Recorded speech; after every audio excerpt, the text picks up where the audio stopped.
Praise the lord. Hallelujah, hallelujah. వాక్యం ధ్యానం చేద్దాం.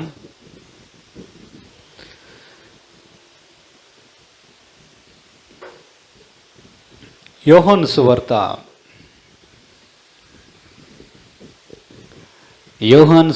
15వ అధ్యాయం 7 నుంచి 11 వచనాలు చదువుకుందాం. యోహాను సువార్త.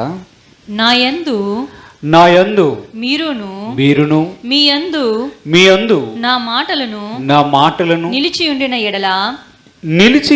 ఎడల మీకేది ఇష్టమో అడుగుడి, అది మీకు అనుగ్రహింపబడును.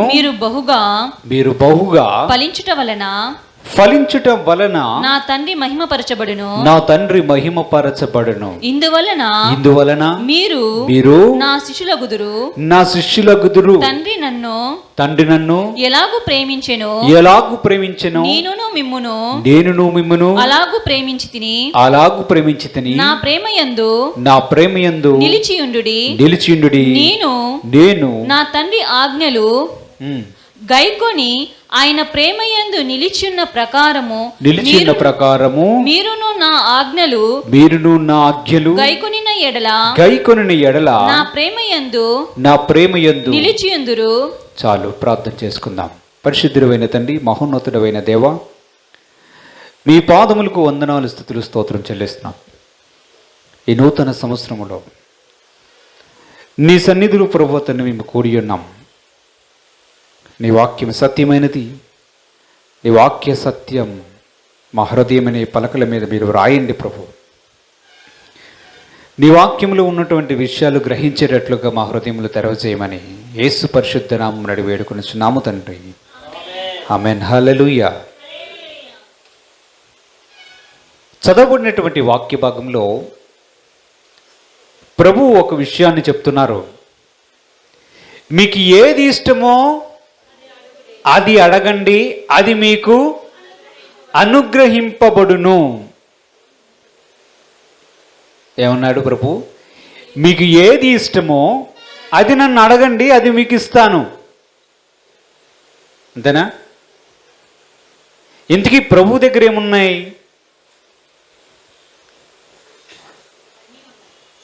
ప్రభు దగ్గర ఏమున్నాయో చూసి వాటిని మనం అడగాలి.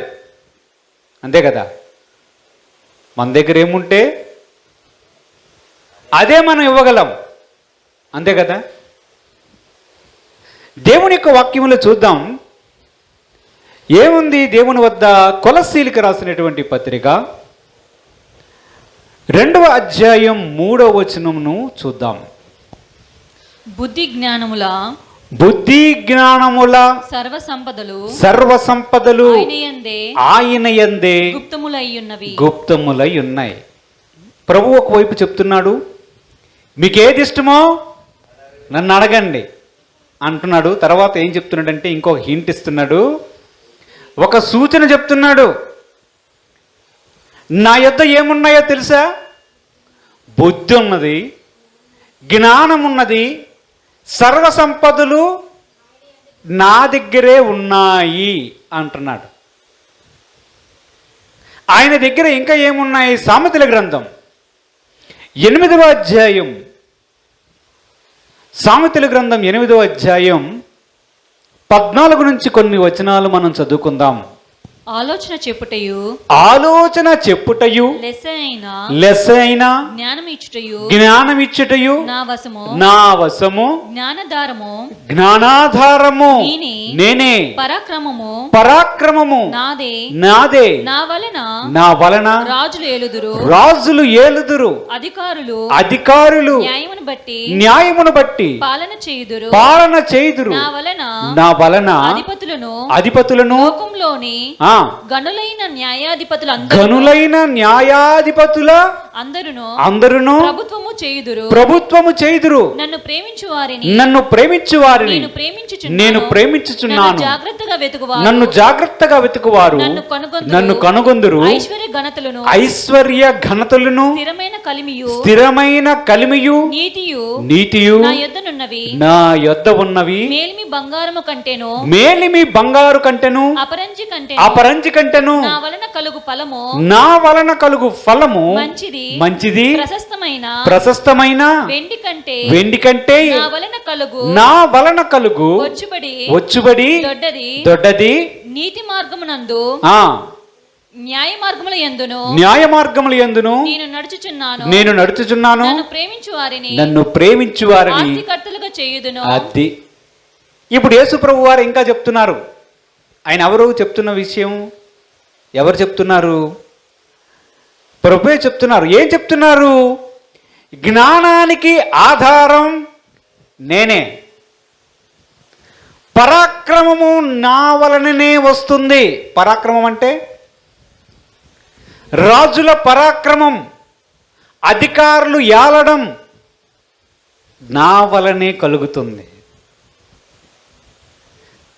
ఆస్తికర్తలుగా చేయడం నా వలనే కలుగుతుంది. జ్ఞానము నా వశములోనే ఉంది, ఘనత నా వశములోనే ఉంది, ఐశ్వర్యము నా వశములోనే ఉన్నాయి అంటున్నాడు. ప్రభు ఊరికే చెప్పలేదు ఆ మాట. మీకు ఏది ఇష్టమో నన్ను అడగండి అన్నాడు. యేసు ప్రభు వారి దగ్గర ఏమున్నాయి అని మనం దేవుని యొక్క వాక్యంలో చూసాం. బుద్ధి, జ్ఞానం, ఐశ్వర్యం, ఘనత, కలిమి, సర్వ సంపదలు ఆయన దగ్గరే ఉన్నాయంట. నిజంగా తెలివైన వారమైతే యేసు ప్రభువుని అడగవలసిన విషయాలు దీనిలో ఉన్నాయని గుర్తుపట్టాలి. నూతన సంవత్సరంలో మనం ఏం ఆలోచిస్తామంటే, ఈ సంవత్సరం దేవుడు మమ్మల్ని బాగుగా దీవించాలి అనే సాధారణమైన అభిప్రాయం ముఖ్యంగా క్రైస్తవులందరికీ ఉంటుంది. ఈ సంవత్సరం దేవుడు నా కొరకు ఏమి దాచాడో, ఏ వాగ్దానం ఇస్తాడో అని ఎదురు చూస్తారు. కానీ ప్రభువారు స్వయంగా చెప్తున్నారు, మీకు ఏది ఇష్టమో అడగండి, ముందు నా దగ్గర ఉన్నవేవో జాగ్రత్తగా చూడండి. వస్తువులన్నీ పెట్టాడు అక్కడ. జ్ఞానం, పరాక్రమం, రాజులు నా వల్ల నేరుతారు, ఐశ్వర్యం నా దగ్గర ఉంది, స్థిరమైన సంపద నా దగ్గర ఉన్నది, ఇవన్నీ నా దగ్గర ఉన్నాయి. ఏం కావాలో కోరుకోండి, మీకు ఏది ఇష్టమో కోరుకోండి. ఏం కోరుకుంటారు మీరైతే ఏం కోరుకుంటున్నారు? కొన్నిసార్లు ప్రభు యొక్క వాక్య సెలవిస్తుంది, దీర్ఘాయువు చేత నేను అతనిని తృప్తిపరచుదును అని ఉంటుంది. అంతేనా? అంటే దీర్ఘాయువు ఎవరి దగ్గర ఉన్నది? ఆరోగ్యం ఎక్కడున్నది? ప్రభు దగ్గరే ఉన్నది. ఇవన్నీ ప్రభు దగ్గర ఉన్నాయి. సర్వ సంపదలు ప్రభువునందు గుప్తమై ఉన్నవి. ప్రభు చెప్తున్నాడు, నీకు ఏది ఇష్టమో నన్ను అడుగు. ఆయన అడుగు వారికి ఎవరిని కూడా గద్దింపడు. అందరికీ ధారాళంగా దయచేయవాడు మన ప్రభు కదా. దేవుని మాటలో మనం చూస్తే ఆయన యొద్ద ఉన్నవి సామెతల గ్రంథం 22వ అధ్యాయం 4వ వచనాన్ని చదువుకుందాం. సామెతల గ్రంథం 22వ అధ్యాయం. యెహోవా యందు భయభక్తులు కలిగి ఉండుట వినయమునకు ప్రతిఫలము ఐశ్వర్యమును ఘనతయు జీవమును దాని వలన కలుగును. అది మరలా చెప్తున్నాడు, ఐశ్వర్యము కావాలా? నా దగ్గర ఉంది. కావాలా?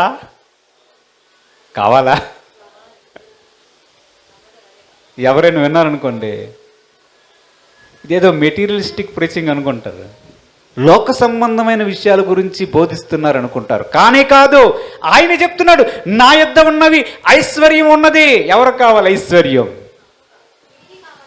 అందరికీ కావాలి. డబ్బులు ఎవరికి ఊరికి రా. ఘనత కావాలా? ఘనత కావాలా? ఘనత కావాలి. నీకు ఏది ఇష్టం? ఘనత, పరాక్రమము, రాజులు ఏలుట, న్యాయాధిపతులు న్యాయము తీర్చుట, జీవము, నిత్య జీవము అన్ని ప్రభువు యొద్దే ఉన్నాయి. మనకు అసలు అడగడం రావాలి, కోరుకోవడం రావాలి. ఈ సడన్గా దేవుడు కానీ ఒకళ్ళు ప్రత్యక్షమే కుమారి నీకేం కావాలమ్మంటే వెంటనే ఆలోచన దొరకదు. ఏమడుగుతామో మనకే తెలియదు. కానీ ఒక తెలివైన విశ్వాసి యేసు ప్రభు వారిని అడగవలసిన విషయాల్ని జాగ్రత్తగా వెతుక్కోవాలి.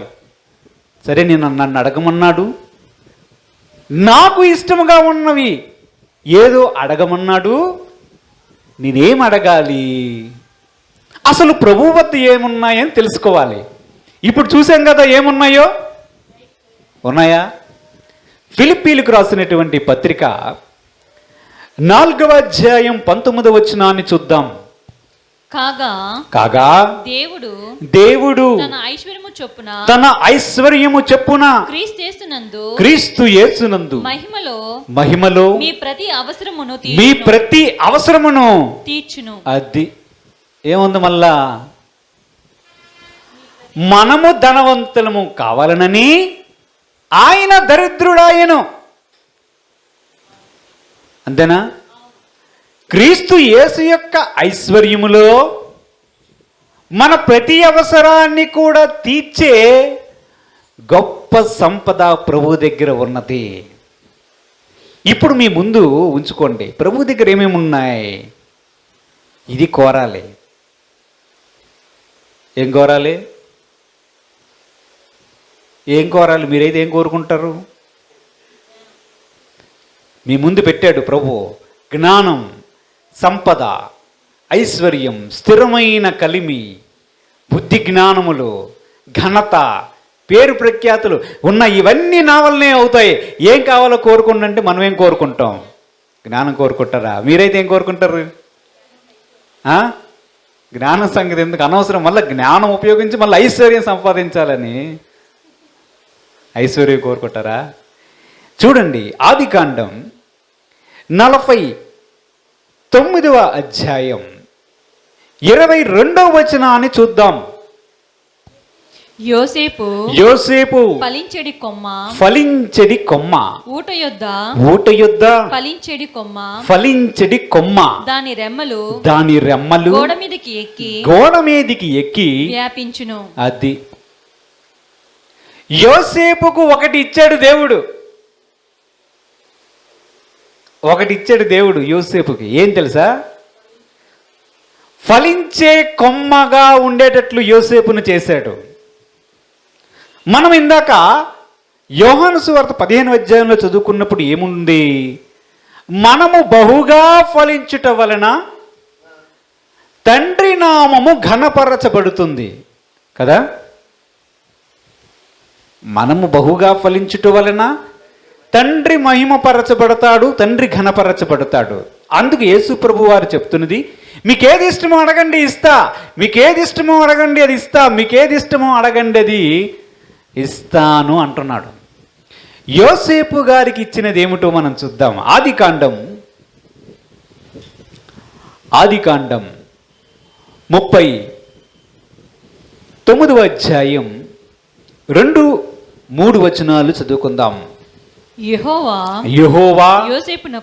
యోసేపునకు తోడయుండెను గనుక అతడు వర్ధిల్లుచు తన యజమానుడగు ఆ ఐగుప్తీయుని ఇంట ఉండెను. యెహోవా అతనికి తోడయుండెను. అతడు చేసినదంతయు అతని చేతిలో యెహోవా సఫలము చేసినని అతని యజమానుడు చూచినప్పుడు యోసేపు మీద కటాక్షము కలిగెను. అది ఇప్పుడు యోసేపు దగ్గర ఏమున్నదో చూడండి. యోసేపు దగ్గర ఏమున్నది? యోసేపు ఏమి చేస్తే అది సఫలమవుతుంది. విన్నారా? యోసేపు ఏమి చేసినా, ఎక్కడ ఉన్నా యోసేపు సఫలము అవుతాడు. పోతీఫరు ఇంటిలో ఉన్నాడు, దాసునిగా ఉన్నాడు. అతను చూస్తున్నాడు, ఈ అబ్బాయి ఏం చేసినా సఫలమవుతుందే. ఎవరు? యోసేపు ఏమి చేసినా సఫలమవుతుంది, యోసేపు ఏం చేసినా సఫలమవుతుంది అని గమనించాడు. ఎవరు? పోతీఫర్. ఎందుకు సఫలమవుతుంది? ఎందుకు సఫలమవుతుందంటే, యెహోవా అతనికి తోడయుండి అతడు చేయనదంతయు సఫలమగునట్లు చేశాడు. ఇది పాయింట్. అంటే ఏం కోరుకోవాలి? ప్రభువా నువ్వు నాకు తోడు ఉండాలి అని కోరుకోవాలి. అంతేనా? నీవు నాకు తోడై ఉంటే నేను చేయరుదంతయు సఫలము చేసేవాడు నీవే కదా. అంతేనా? అంటే ఏం కోరుకోవాలి తెలివైన వారు?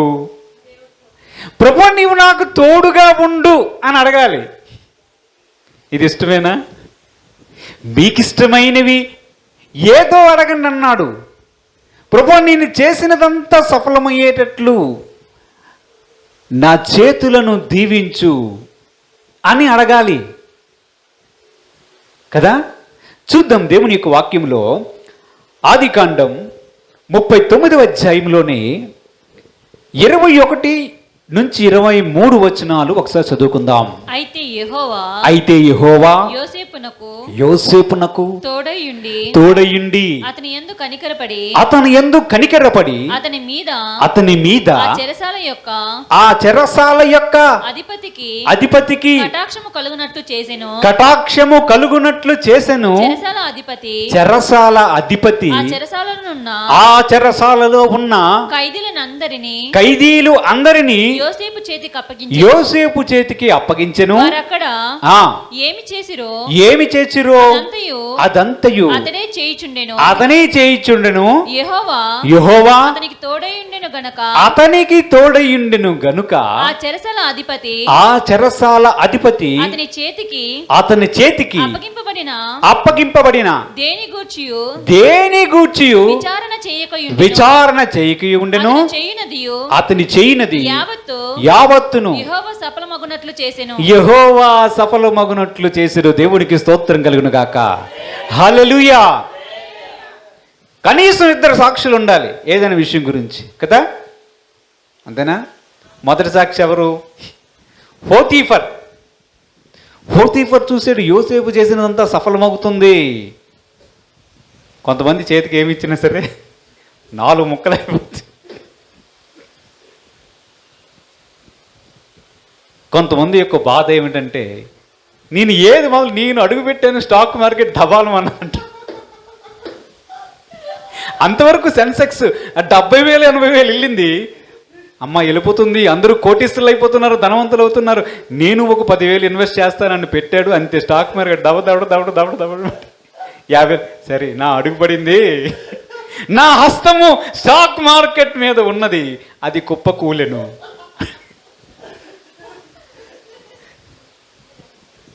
నీవు చేయనదంతయు సఫలమగును. ఎవరికి సఫలమగును? యెహోవా ఎవరికి తోడయుండెనో వారు చేసింది సఫలమవుతుంది. మనం 100 పనులు చేయాల్సిన అవసరం లేదు. చేసిన ఒక్క పని నాడింగా తిన్నగా చేస్తే అది సఫలమైతే చాలు, జీవితం సెటిల్ అయిపోతుంది. అంతేనా? అంటే ఏం కోరుకోవాలి? మీకు ఇష్టమైనది ఏదో కోరుకోండి అంటున్నాడు. ఏం కోరుకోవాలి? ప్రభువా నేను చేయనదంతయు సఫలము చేసేవాడు నీవు గనక నా పనులు సఫలమయ్యేటట్లు చేయునాయనా అని అడగాలి. అబ్రహాము దాసుడైనటువంటి ఎలియాజరు ఇస్సాకుకు పెండ్లి కుమార్తెను వెతకడానికి వెళ్ళాడు. వెళ్ళి అక్కడ మోకరించి ప్రార్థన చేస్తాడు. నాయనా నా వల్ల ఈ కార్యము జరిగే పనిటట్లు లేదు, నీవే ఈ కార్యాన్ని సఫలము చెయ్యని ప్రార్థన చేశాడు. సఫలము చేశాడా లేదా? దేవుని యొక్క వాక్యంలో చూద్దాం. ఆదికాండం 26వ అధ్యాయం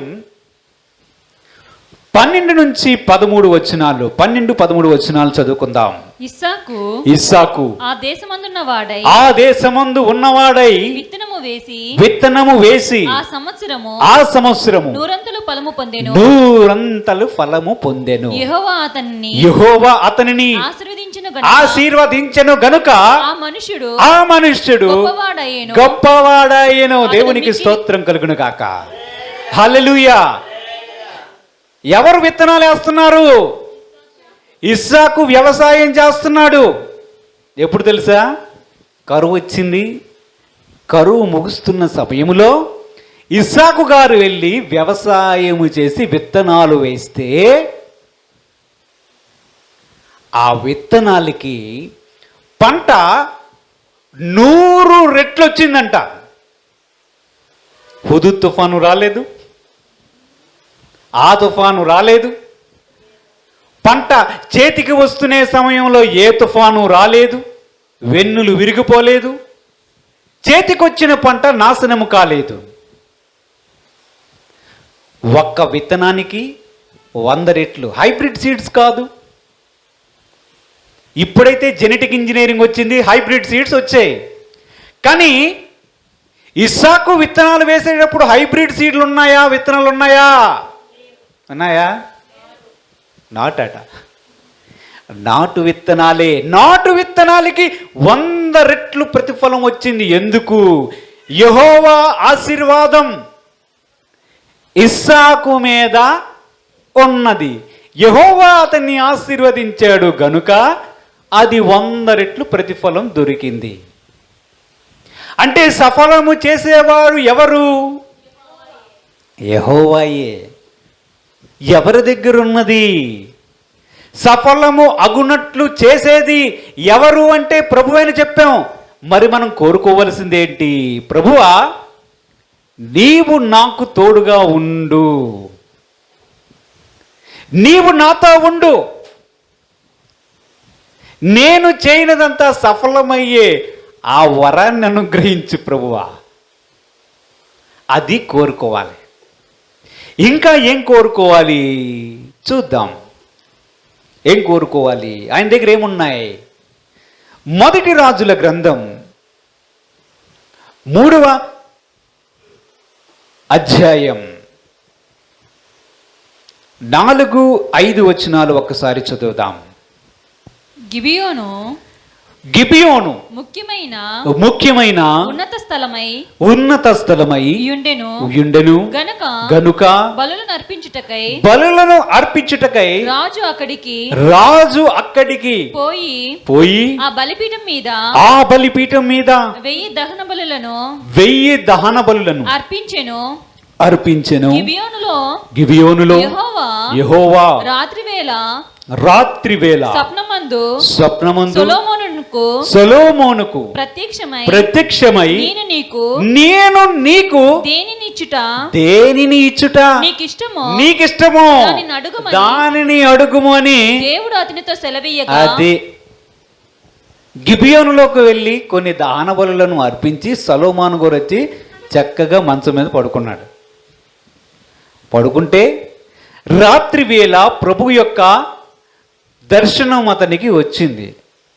ప్రభు సొలొమోనుతో చెప్తున్నాడు, ఓ సొలొమోన్, నీకు ఏది ఇష్టం? చూస్తారా? అదే ప్రభు మాట్లాడుతున్నాడు. సొలొమోను, నీకేది ఇష్టమో అడుగు, నేను నీకేమి ఇవ్వాలని కోరుకుంటున్నావో అడుగు, నీకేది ఇష్టమో అడుగు, నీకేది ఇష్టమో అడుగు, నీకేది ఇష్టమో అడుగు అంటున్నాడు కదా. అంతేనా? ఇదే ప్రభు యోహాను సువార్త 15వ అధ్యాయంలో ఏమన్నాడు? మీకేది ఇష్టమో అడుగు అన్నాడు కదా. సొలొమోను ప్లేస్లో మనం ఉంటే ఏమడుగుతాం?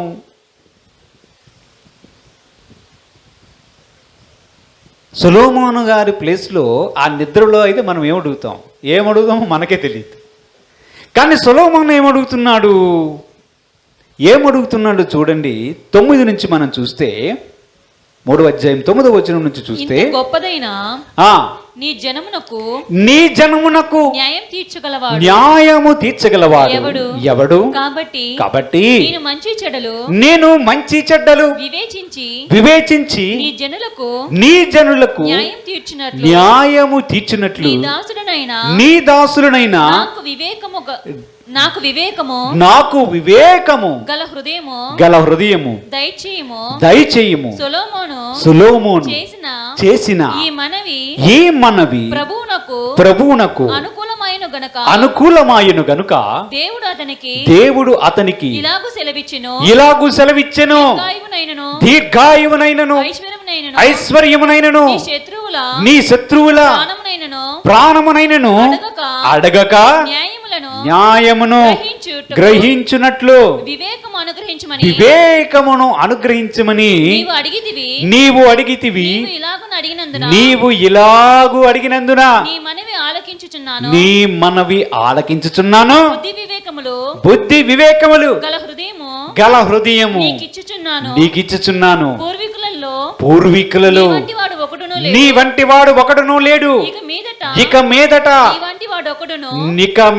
నీ వంటి వాడు ఒకడును ఉండడు. మరియు నీవు ఐశ్వర్యమును ఘనతను ఇమ్మని అడగక పోయినను నేను వాటిని కూడా నీకు ఇచ్చుచున్నాను. అదే దేవుడికి స్తోత్రం చెల్లిద్దాం. హల్లెలూయా. ఏమంటున్నాడు ప్రభువు? హల్లెలూయా. ఏమంటున్నాడు? అసలు సొలొమోను ఏమడిగాడు? ప్రభువా, ఎంత పెద్ద జనాభా ఉంది, నేను చూస్తే చిన్నవాడిని అయ్యా. వీళ్ళందరూ లిటిగేషన్ మనుషులు. నేను వీరికి న్యాయం తీర్చాలంటే నాకు జ్ఞానం లేదు, జ్ఞానాన్ని అనుగ్రహించు ప్రభువా అని చెప్పాడు. ప్రభు అడుగుతున్న ప్రశ్న ఏమిటి? నీకేది ఇష్టమో అడుగుడి అంటున్నాడు. సొలొమోనుకు బాగా తెలిసినట్టుంది. జ్ఞానాధారము నాదే, పరాక్రమము నాదే, స్థిరమైన సంపద నాదే, స్థిరమైన కలిమి నాదే, ఐశ్వర్యం నాదే, నా వల్లనే సమస్తము కలుగుతుంది, నేనే ఆస్తికర్తలుగా చేస్తాను, సమస్తమునిస్తాను, దీర్ఘాయువునిచ్చేవాడును నేనే. ఇవన్నీ ఉన్నాయి కదా, ఇవన్నీ కాదు, వాటన్నిట్లో కోరుకోవడం కూడా మనకు రావాలి. ఏమడిగాడు?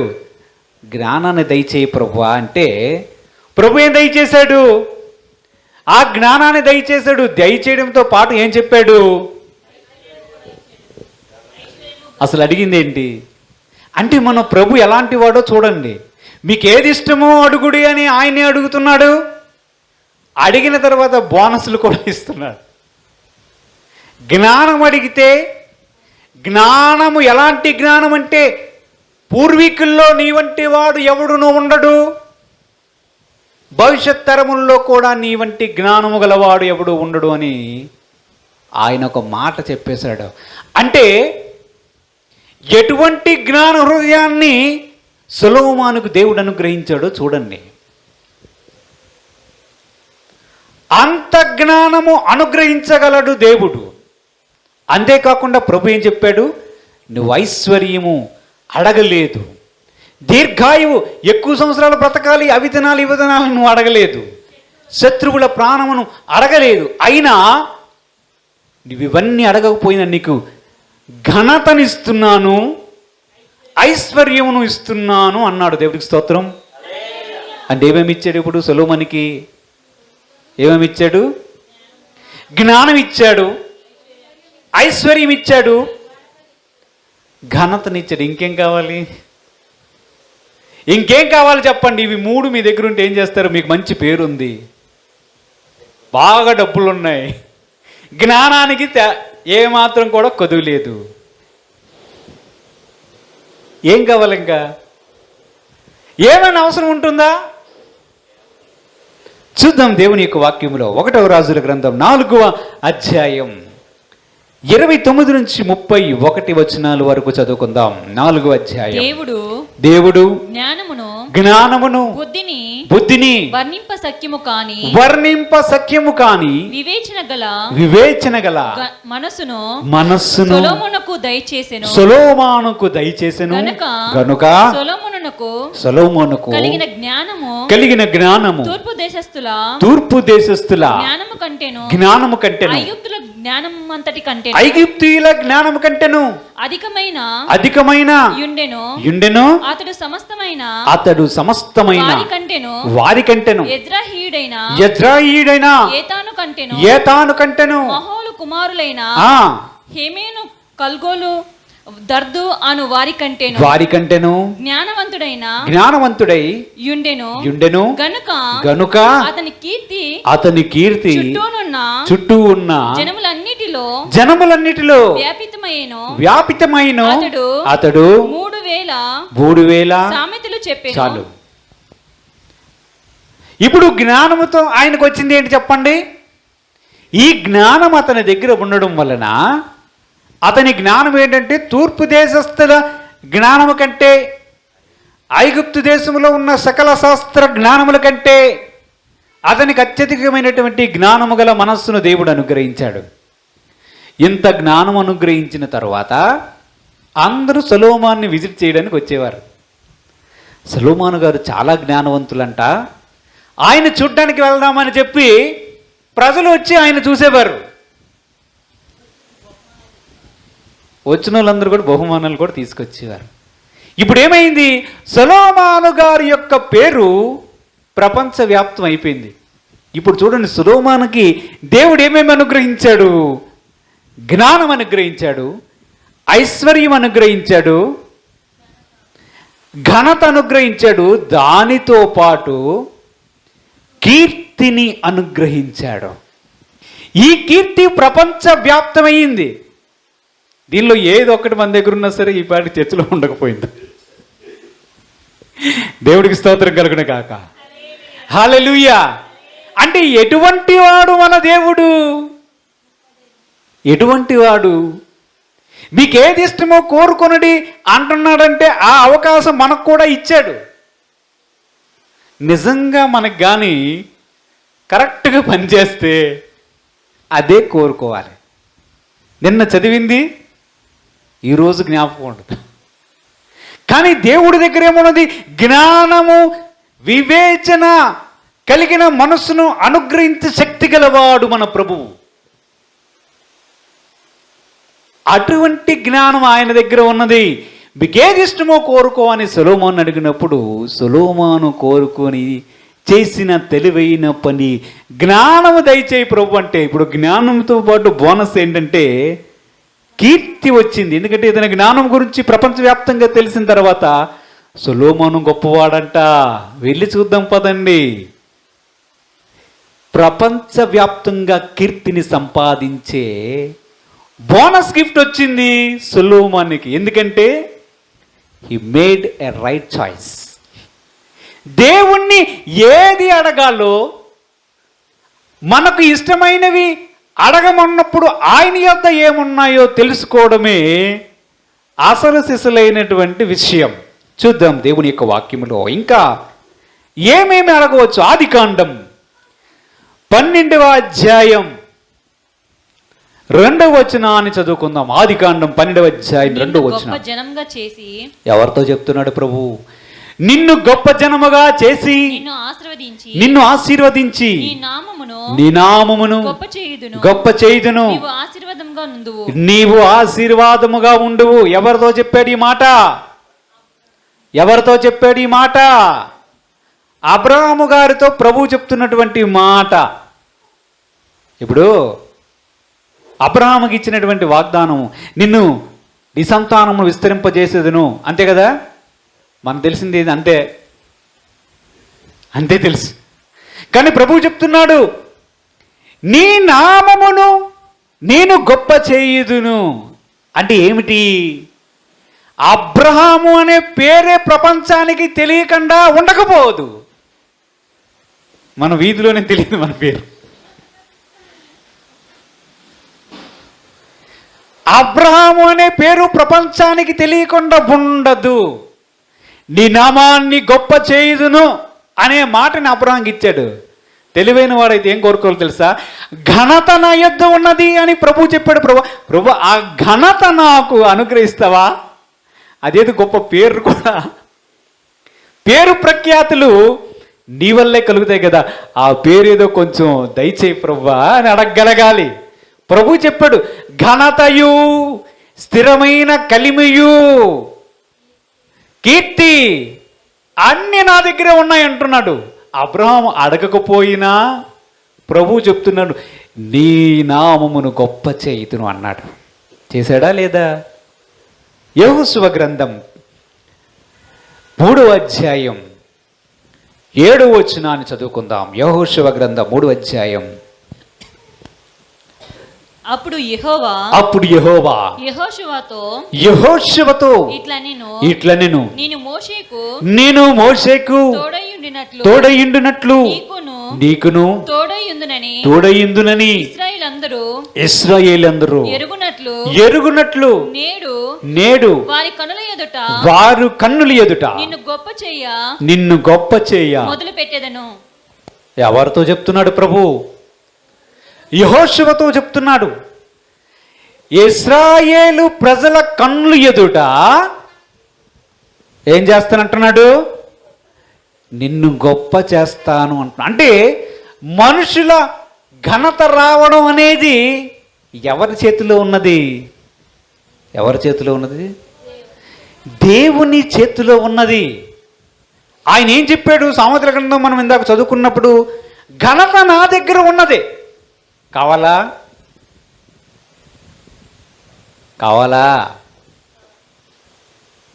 మీకేది ఇష్టమో అడుగుడి, తండ్రి నామము ఘనపరచబడినట్లుగా అది మీకు అనుగ్రహిస్తాను అన్నాడు. చూడండి, యెహోషువ గ్రంథము 4వ అధ్యాయం 14వ వచనంలో ఏమున్నది? ఆ దినమున యెహోవా ఇశ్రాయేలు అందరి ఎదుట యెహోషువను గొప్ప చేసెను గనుక వారు మోషేను గౌరవించినట్లు అతని బ్రతుకు దినములన్నిటిను అతన్ని గౌరవపరిచారంట. గౌరవం కావాలా? ఏం కావాలి? గౌరవం కావాలా? ఘనత కావాలా? ఎవరిని కనపరిచారు? మోషేకు ప్రభువైన దేవుడు తోడై ఉండడం వలన ప్రజలందరూ కూడా మోషేను గౌరవించారు. ప్రభు మోషే యొక్క నామమును హెచ్చించాడు. యెహోషువతో చెప్తున్నాడు, యెహోషువా నీకు తోడుగా ఉంటాను. ఎవరికి తోడుగా ఉన్నట్లు? మోషేకు ఎలాగు తోడై ఉన్నాను అలాగు తోడై ఉంటాను అని చెప్పి నీ నామాన్ని గొప్ప చేస్తాను యెహోషువా అన్నాడు. అని ఒకానొక సందర్భంలో యెహోషువను ప్రజలందరి ఎదుట ఘనపరిచాడు. ఘనపరచడంతో ప్రజలు ఏం చేశారు? యెహోషువను తాను బ్రతుకు దినములంతా గౌరవపరిచారంట. ఇది చాలా గొప్ప భాగ్యం, అవునా కాదా? దేవుడికి స్తోత్రం చెల్లిద్దాం. హల్లెలూయా. ఒక మనిషి బ్రతుకు దినములంతటో దేవుడు అతనికి తోడై ఉండడం, అతని నామాన్ని ఘనపరచడం, అంతేకాకుండా తాను బ్రతుకు దినములంతా ప్రజలు నిన్ను గౌరవపరిచేటట్లుగా, నీకు దేవుడు తోడై ఉన్నాడని గుర్తుపట్టి నిన్ను ఘనపరచేటట్లుగా చేయడం గొప్ప భాగ్యం. అది కేవలం, ఆ ఘనత కేవలం ప్రభు తోడుంటే జరుగుతుంది. మరలా మొదటికి వచ్చాం. యోసేపు తోడుగా ఉండడం వలన అతడు చేయనదంతా సఫలమైంది. యెహోషువకు తోడుగా ఉండడం వలన యెహోషువ యొక్క నామము హెచ్చింపబడింది. యెహోషువ యొక్క నామము హెచ్చింపబడడంతో పాటు తన జీవిత కాలమంతా ప్రజలు అతనిని గౌరవపరిచారు. కొంతమందికి పేరు ప్రఖ్యాతులు వస్తాయి, మధ్యలోనే మటాష్ అయిపోతాయి. ఒకని యొక్క జీవిత కాలమంతా ఆ యెహోషువ గొప్ప దేవుని యొక్క పనివాడు, దేవుని యొక్క సేవకుడు, దేవుని యొక్క నామమును ఘనపరిచిన వాడు, ఇది కావాలి అంతేనా? సమూయేలుని ప్రవక్త దేవుని చేత ఎన్నుకోబడినటువంటి ప్రవక్త. సమూయేలు చెప్పిన ఏ మాటైనా వ్యర్థం కాలేదు. అసలు సమూయేలు ఊరెళ్తేనే భయం ప్రజలకి, తెలుసా? సమూయేలు గారు ఒక ఊరు వెళ్తారు. ఎక్కడికి? రామా అనే పట్టణానికి వెళ్తుంటే ఆ ఊరు వాళ్ళందరూ వచ్చి గడగడ గడగడ గడగడ వణుకుపోతున్నారంట. ఎవరిని చూసి? దేవుణ్ణి చూసి కాదు, సమూయేలుని చూసి. అతడేమైనా రాజా, సైన్యాధిపత, జిల్లా కలెక్టరా, మినిస్టరా? కానే కాదు. అతడు ఎప్పుడైతే ఊరిలోనికి ఎంటర్ అయ్యాడో ప్రజలందరూ అతను ఎదుర్కొని వచ్చి, సమాధానంగా వచ్చారా? అయ్యా ఏంటి మా ఊరికి అనుకోకుండా ఇటు వచ్చారు, ఏమైనా తేడా జరిగిందా? దేవుడు ఏమైనా మా గురించి చెప్పాడా? ఎందుకయ్యా ఇటు వస్తున్నావు? నువ్వు ఎప్పుడు రాలేదే, ఎప్పుడు ఇటువైపు రానే రావు కదా, ఏంటి సడన్ ఎంట్రీ ఇచ్చావు? నీ టూర్ ప్రోగ్రామే కన్ఫర్మ్ కాలేదు, సడన్గా ఏదో ఫ్లైట్ దిగి వచ్చినట్లు వచ్చావు, ఏంటయ్యా నీ సంగతి అని చెప్పి గడగడ గడగడ వణిగారంట. దేన్ని బట్టి? దేన్ని బట్టి అంటే దేవుని యొక్క అభిషేకం అతన్ని ప్రవక్తగా దేవుడు స్థిరపరిచినందున, దేవుడు అతనితో మాట్లాడుతున్నందున, దేవుడు అతనికి తోడయుండునందున. ఇది గౌరవమా కాదా? గౌరవమా కాదా? ఇది కావాలా? ఇలాంటిది కావాలా? చెప్పరేంటండి. మీకు ఇప్పుడు చదివిన వాక్య భాగాల్లో చాలా చదివి, మీకేం కావాలి దీనిలో? అన్నీ కావాలని అడుగుతారు. ఏం కావాలి? సొలొమోను లాంటి జ్ఞానం కావాలా? ప్రపంచవ్యాప్తంగా నువ్వు ఒక నోబెల్ ప్రైజ్ విన్నర్ లాగా ఉంటే నీ పేరు చరిత్రలో రాస్తారేమో, so and so has won this Nobel prize in this field అని రాస్తే, అబ్బా ఎవడైనా ఒక ఊర్లో, ఒక పల్లెటూరులో సివిల్ సర్వీస్ రాసి ఐఏఎస్ అయ్యాడు అనుకుందాం. పలానోడు కొడుకు ఐఏఎస్ అయ్యాడంట, కలెక్టర్ అయ్యాడంట అని ఊరు చెప్పుకుంటుంది. ఆ ఊరికి సంబంధం లేనివాడు కూడా మా పక్క ఊరేనండి, మా ఇంటి పక్కనే ఉంటాడండి. ఆయన ఎప్పుడో మర్చిపోయిన టీచర్ కూడా ఏం చెప్తాడంటే, మా స్టూడెంటేనండి అని చెప్తాడు. ఒక ఊరిలో, ఒక చిన్న గ్రామంలో ఉన్నవారు తాత్కాలికమైనటువంటి స్థానాల్లోనికి, అత్యున్నతమైనటువంటి స్థానాల్లోనికి వెళ్తే వారిని ఎంత గొప్పగా చెప్పుకుంటున్నారు. ఘనత కావాలా? ప్రభు యొద్ద ఉన్నదే.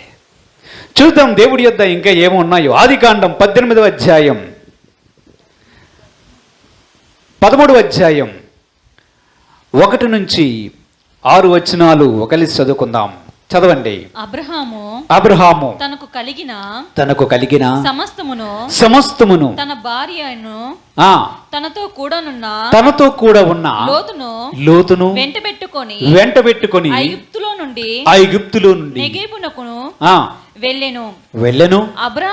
అబ్రహాము వెండి బంగారము పశువులు కలిగి బహు ధనవంతుడై ఉండెను. అతడు ప్రయాణము చేయుచు దక్షిణం నుండి బేతేలు వరకు అనగా బేతేలునకు ఆయికిని మధ్య తన గుడారము మొదట ఉండిన స్థలము వరకు వెళ్ళి తాను మొదట బలిపీఠము కట్టిన చోటన చేరెను. అక్కడ అబ్రహాము యెహోవా నామమున నామమున ప్రార్థన చేసెను. యెహోవా నామమున ప్రార్థన చేసెను. అబ్రహాముతో కూడా వెళ్ళిన లోతునకు గొర్రెలు గొడ్లు గుడారములు ఉండెను గనుక వారు కలిసి నివసించుటకు ఆ ప్రదేశము చాలకపోయెను.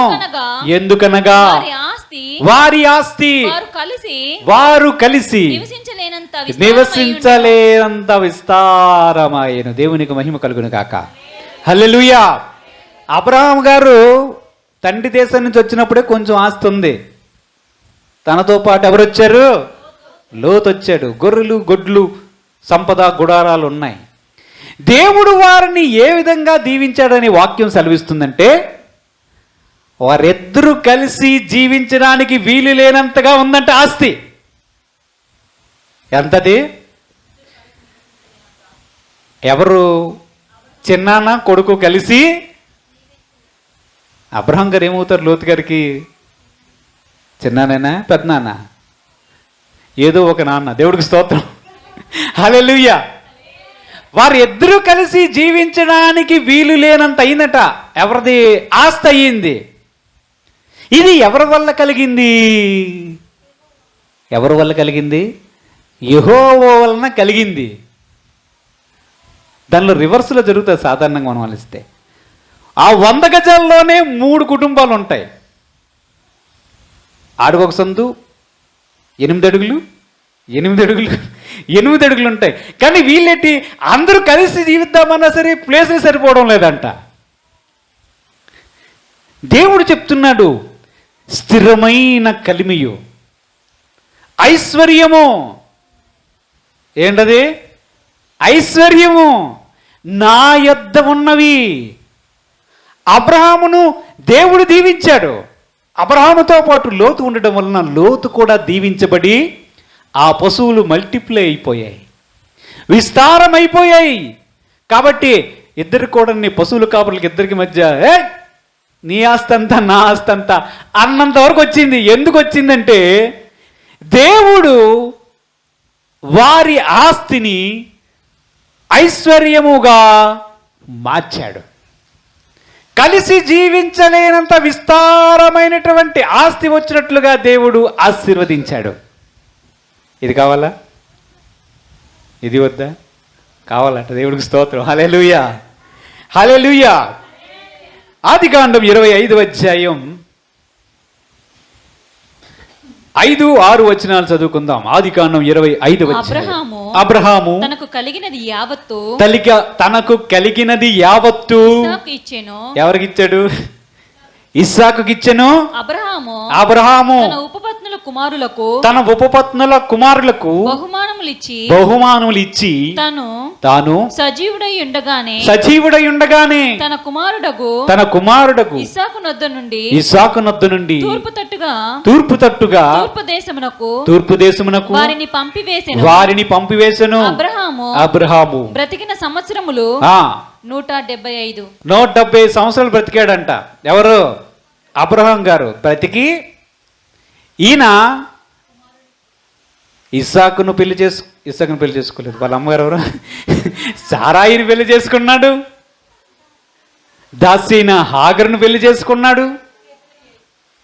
ఎప్పుడైతే సారాయి గారు చనిపోయారో అప్పుడు కెతూరా అనే ఇంకొక స్త్రీని కూడా పెళ్లి చేసుకున్నాడు. కెతూరా అనే ఆ స్త్రీ ద్వారా కూడా కొంతమంది కుమారుల్ని కన్నాడు. కానీ ఇప్పుడు అబ్రహాం గారు తన యొద్దున్నటువంటి ఆస్తిని పంపకాలు చేయాలి. ఈ ఆస్తి పంపకాలు ఏం చేశాడంటే, మిగతా కెతూరా యొక్క కుమారులకు కొన్ని బహుమానాలు ఇచ్చాడు. ఆస్తిని ఇవ్వలే, కొంత ఇచ్చి, అరే వెనక్కి తిరిగి చూడకుండా తూర్పు దేశం వైపు పొండిరా, మీరు ఎక్కడికి రాకండి అని చెప్పి వారిని పంపించి వేసి, ఇస్సాకుకు మాత్రం ఆస్తి మొత్తం కూడా దస్తావేజుల కార్యక్రమం అంతా కూడా రిజిస్ట్రేషన్ చేసినట్టే మొత్తం ఆస్తినంతా కూడా ఇస్సాకుకి ఇచ్చాడు. ఇప్పుడు ఇస్సాకు ధనవంతుడా కాదా? ధనవంతుడేనా? ఒప్పుకుంటారా లేదా? నోరు చెప్పండి, నోరు తెరిచి ఒప్పుకుంటారా లేదా? తండ్రి ఆస్తిపరుడే, కొడుకు ఆస్తిపరుడు అయ్యాడు కదా. ఇప్పుడు చూద్దాం ఆదికాండం 26వ అధ్యాయం 13 నుంచి 16 వచనాలు చదువుకుందాం. అతడు మిక్కిలి గొప్పవాడు వరకు అగ్గు క్రమక్రమముగా అభివృద్ధి పొందుచు వచ్చెను. అతనికి గొర్రెల ఆస్తియు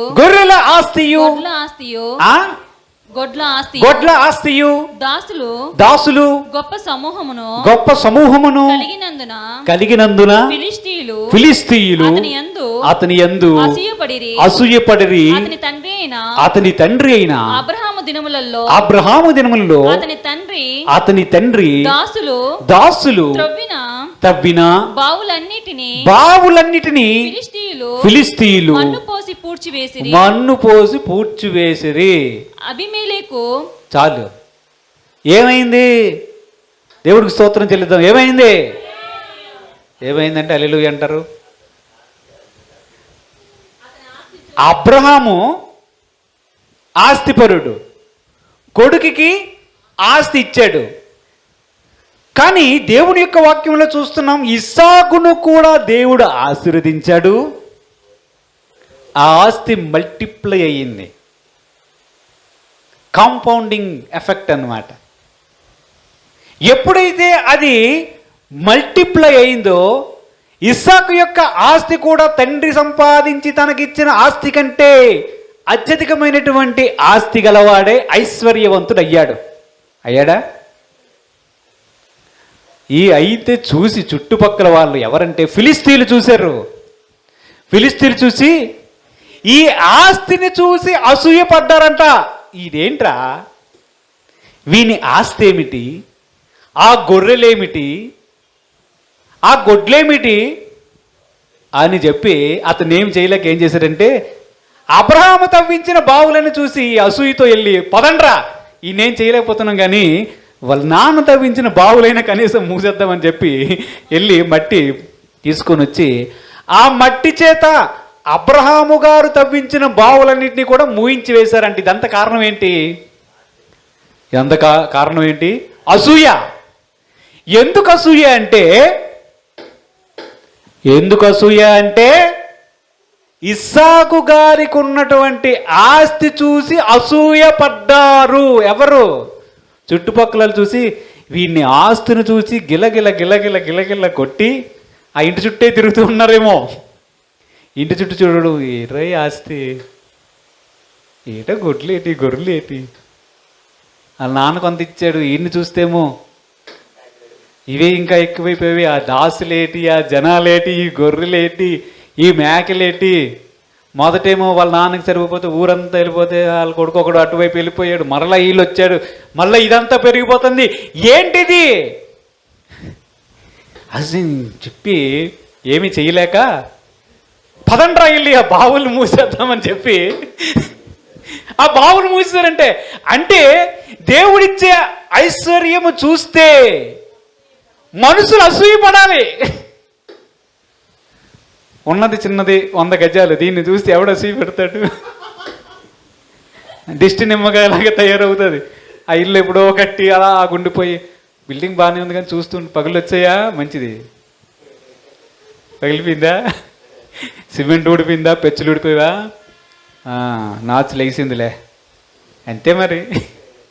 ఇలా అనుకోకూడదు. జనాలు చూసి ఇస్సాకుకు ఉన్నటువంటి ఆస్తిని చూసి ఫిలిష్తీయులు అసూయపడ్డారు. చూసారా? ఏంట్రా వీళ్ళు ఊరు కాదు, ఇది వీళ్ళ ప్రాంతం కాదు, వీళ్ళు ఊరు సంబంధించిన వ్యక్తులే కాదు, ఎక్కడి నుంచో వచ్చారు మూటామూళ్ళు వేసుకొని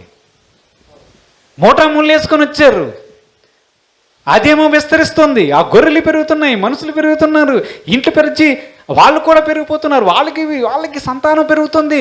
ఇదంతా చూస్తుంటే ఒక రాజ్యంలాగా, దేశంలాగా, మహారాజుల్లా పెరిగిపోతున్నారు. ఏంటి ఏంటి ఏంటి ఏంటి అని చెప్పి మన గొర్రెలు ఉన్నాయి, ఒకటి పుడితే 2 చచ్చిపోతాయి. దేవుడు చెప్తున్నాడు, ఐశ్వర్యమును, ఘనతయు, జీవమును, దీర్ఘాయుస్సును ఏం కావాలి? స్థిరమైన సంపద సమస్తం నా యొద్ద ఉన్నవి. నా యొద్ద ఉన్నవి నన్ను అడుగు. ఏమన్నాడు ప్రభు? నన్ను అడుగుము, బూది గంతముల వరకు నీకు అనుగ్రహిస్తానన్నాడు. దేవుడికి స్తోత్రం కలుగును గాక. హల్లెలూయా, హల్లెలూయా. ప్రభువు చెప్తున్నాడు, మీకు ఏది ఇష్టమో అడుగుడి. ప్రభువు దగ్గర చాలా ఉన్నాయి, ఎంపిక చేసుకోవడం రావాలి. మరియు దేవుని ఘనత కొరకు అడగడం నేర్చుకోవాలి. దురుద్దేశంతో అడగడం కాదు, ప్రభువు మహిమ పొందాలని. నిన్ను చూచి, నీ దేవుడైనటువంటి ప్రభువును చూసి, నీవు వెంబడిస్తుని ఆరాధిస్తున్నటువంటి ప్రభువును చూచి వారు నీ యొద్దకు పరిగెట్టుకొని రావాలి. నిన్ను చూచి నాకును ఆ దేవుడు కావాలి, చనిపోయిన తర్వాత నిత్య జీవం ఇస్తానంటున్నాడు, భూమి మీద ఘనతనిస్తున్నానంటున్నాడు, భూమి మీద ఎలా జీవించాలో జ్ఞానం ఇస్తానంటున్నాడు, దీర్ఘాయుష్ ఇస్తానంటున్నాడు, స్వస్థత ఇస్తానంటున్నాడు. ఇంకేం కావాలి మనుషులకు? ఇంకేం కావాలి? మీరైతే ఏం కోరుకుంటారు? ఆలోచన చేయండి, ప్రార్థన చేద్దాం. పరిశుద్ధుడైన తండ్రి, మహోన్నతుడైన దేవా, నీ యొద్ద స్థిరమైన సంపద, బుద్ధి జ్ఞానములు సర్వ సంపదలు నీ యొద్ద ఉన్నవి ప్రభువా. నీ యందు నిత్య జీవము కూడా ఉన్నది. నీ యొద్ద సమస్తము ఉన్నవి. నీ యొద్ద ఉన్న వాటిని మీకు ఏది ఇష్టమో అడుగుడి, దానిని మీకు అనుగ్రహిస్తానని సెలవిచ్చిన దేవా, మాకు అనుగ్రహించండి ప్రభువా. నువ్వేం కోరుకోవాలో మాకు బోధించండి. వాటిని పొందుకునే కృప మాకు దయచేయమని, వాక్యాన్ని ఫలింపచేయమని యేసుక్రీస్తు పరిశుద్ధ నామమున అడిగి వేడుకొనుచున్నాము తండ్రి. ఆమేన్. హల్లెలూయా, హల్లెలూయా.